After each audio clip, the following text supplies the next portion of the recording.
ကိုကိုဖက်တွယ်ထားတိုင်းချစ်လို့မဟုတ်ဘူးနော်တန်ဖိုးထားလို့မဟုတ်ဘူးကိုကိုဖက်တွယ်ထားတိုင်းကိုကိုချစ်လို့ထင်နေသေးတယ်ဆိုရင်ဒီဗီဒီယိုကိုစိုးအောင်ကြည့်သွားလိုက်ပါတခါတလေမှာကိုကိုဖက်တွယ်ထားတိုင်းလွတ်ချလို့မရဘူးလုံးဝဖက်တွယ်ထားတာကိုကိုစွဲထားတယ်ဆိုတိုင်းကိုကိုချစ်လို့မဟုတ်ဘူးတချို့လူတွေကကိုကိုဖက်တွယ်ထားကြတယ်ကိုကိုမခွဲနိုင်မခွာရဲ့ဖြစ်နေပါတယ်ဆိုတာဟာကိုကိုတန်ဖိုးထားလို့မဟုတ်ဘူးသူတို့ရဲ့ကိုချိုးအတွက်သူတို့ရဲ့အလိုဆန္ဒတွေအတွက်ကိုကိုသုံးချနေတာသူတို့လိုအပ်တဲ့ဂရုစိုက်မှုတွေမေတ္တာတရားတွေတခြားသောရယူပိုင်ဆိုင်မှုတွေအားလုံးကိုစီကနေသူတို့လွယ်လေးနဲ့အလကားရရှိနေတဲ့အတွက်ကြောင့်ကိုကိုဖက်တွယ်ထားကြတာကိုကိုတကယ်မေတ္တာစင်းနဲ့ချစ်ခင်မြတ်နိုးလုံးလို့ဖက်တွယ်ထားကြတာမဟုတ်ဘူးအဲ့ဒီလိုလူမျိုးတွေနဲ့ကြုံလိုက်ရတဲ့အခါမှာနောက်ဆုံးရလက်ကဘာလဲလို့မေးရင်သူတို့ကိုချိုးအတွက်ကိုကိုဖက်တွယ်ထားခဲ့တဲ့အခါကိုကတော့ကိုကိုမျက်နှိုးလွန်းလို့တန်ဖိုးထားလွန်းလို့ပဲလေဆိုပြီးတော့တတ်နိုင်သမျှတွေဖြည့်စည်းသူတို့အတွက်ပဲဘဝကိုရှင်သန်လိုက်တယ်သူတို့အတွက်ပဲဘဝကိုရုန်းကန်ကြိုးစားလိုက်တယ်သူတို့အတွက်ပဲ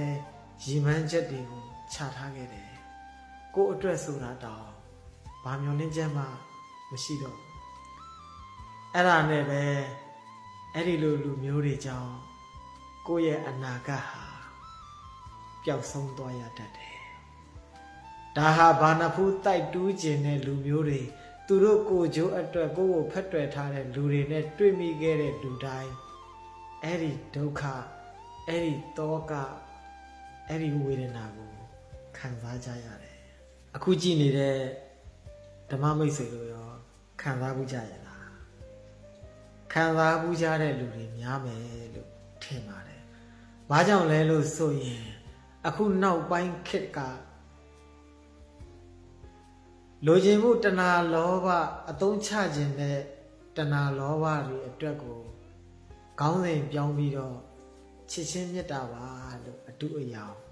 ဖန်တီးကြတဲ့လူတွေများလို့ပဲလေဒါတောင်မှကိုယ့်ဘက်ကတွေးလိုက်သေးတာနော်အတ္တမံပိပေမံဟောတိတဲ့မပေါင်းဖက်ရလဲချစ်ပါတယ်အရှုံးသမားတွေရဲ့စကားကြံရစ်ခဲ့တဲ့လူတွေရဲ့စကားမေတ္တာအားကြီးတဲ့လူတွေရဲ့စကားဝတ်ကြွေးကြီးတဲ့လူတွေရဲ့စကားလုံးပေါ့မပေါင်းဖက်ရလဲချစ်ပါတယ်ဘလောက်များဝတ်ကြွေးကြီးထားလိုက်တယ်နော်ကိုတောင်မပိုင်တဲ့လောကကြီးထဲမှာလေဘယ်အရာတွေကိုများပိုင်ဆိုင်မှုအတွက်မျောလင့်နေသေးတာလဲဘာကိုမျောလင့်နေသေးတာလဲကိုတောင်ပိုင်လို့လားနှလုံးစိတ်ဝမ်းငြိမ်းချမ်းကြပါစေ